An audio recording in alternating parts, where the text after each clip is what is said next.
Welcome to the Star Predictions YouTube channel. This is my second video. So today, let's try to analyze how the Saturn Mahadasha will impact a Libra ascendant. Now remember, these are very specific cases. Not all Libra ascendants will face the will go through the Saturn Mahadasha exactly the way that I have shown you here. This is a specific example. So in this person's natal chart, you have Mercury, Venus, Sun in the 12th house, Mars and Rahu, 11th house, and Jupiter, Ketu, Moon conjunction in the 5th house, and Saturn in the 7th house. Okay, so this is where the planets are in this particular person's natal chart. So let's see when the Saturn Mahadasha is in effect to this ascendant, to this individual. Let's see how it will impact this person, right? So for this person, the Saturn Mahadasha, the major time period lasts from 2010 December 2029 December. As you may already know, the Saturn Mahadasha is 19 years long, right? So this is that major period, and since it's deposited in the 7th house, it will impact definitely the 7th house.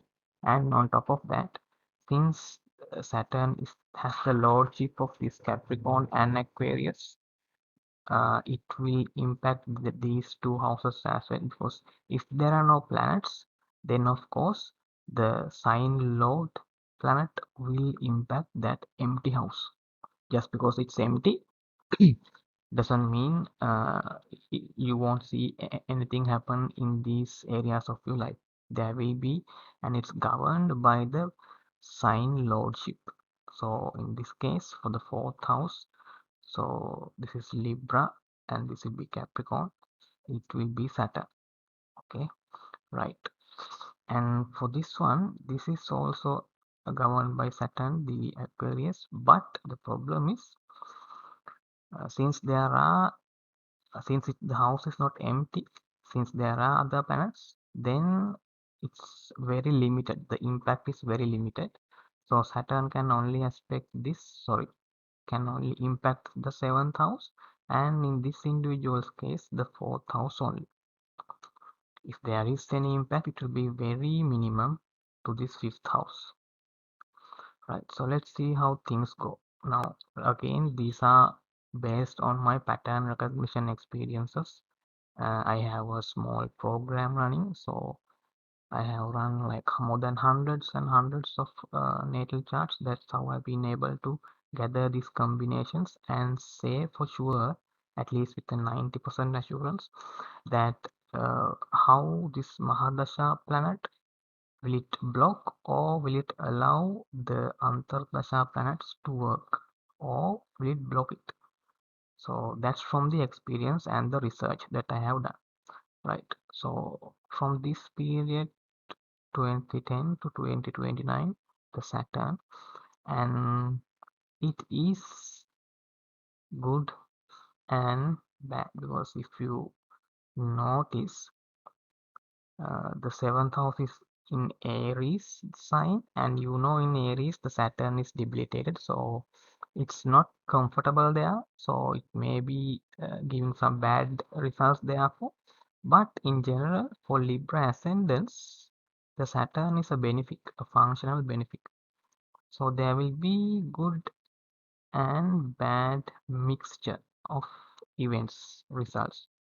So since it has power over these two houses, so whatever happens, it will be to the 7th house and the 4th house.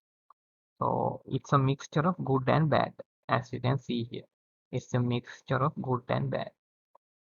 So perhaps your mother might get sick, maybe you will get a new house, and maybe you will fall in love and get married, or your marriage might be challenging.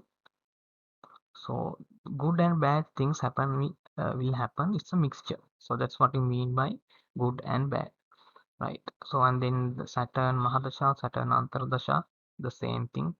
And what happens here during Saturn Mahadasha and Mercury Antardasha?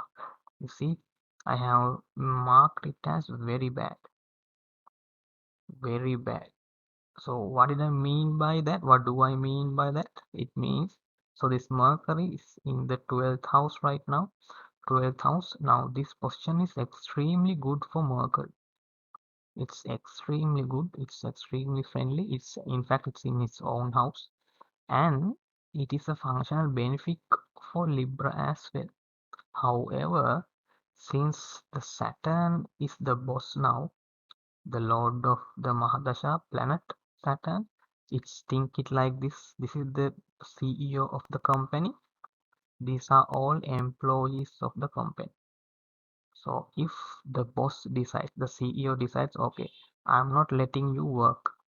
I know you are very good for the individual, but I punish you.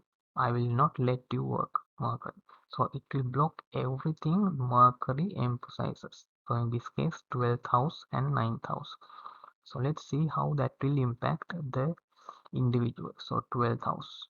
So definitely you may have to get into there may be something regarding hospitalizations, or perhaps there be a lot of expenses for some things, or maybe you invested with one of your friends to a company or startup and it failed, it went bankrupt, something like that happens.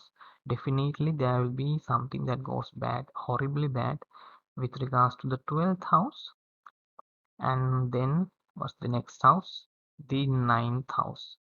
9th house. So you will not be lucky at all. And even if you are involved in higher education, you will not be getting any good results there. Maybe you might fail an exam or two. So those things will definitely happen during this period. Okay, from January 2014 to September 2016. Now, mind you, again, these time periods change from individual to individual. Okay, I'm not talking about transits. Okay, they are common for everybody, but in my opinion, these are the most important things, the dasha periods. They are the most important things that will impact any individual. Okay, and then comes Ketu. As previously mentioned, they are good and bad, and again Sun.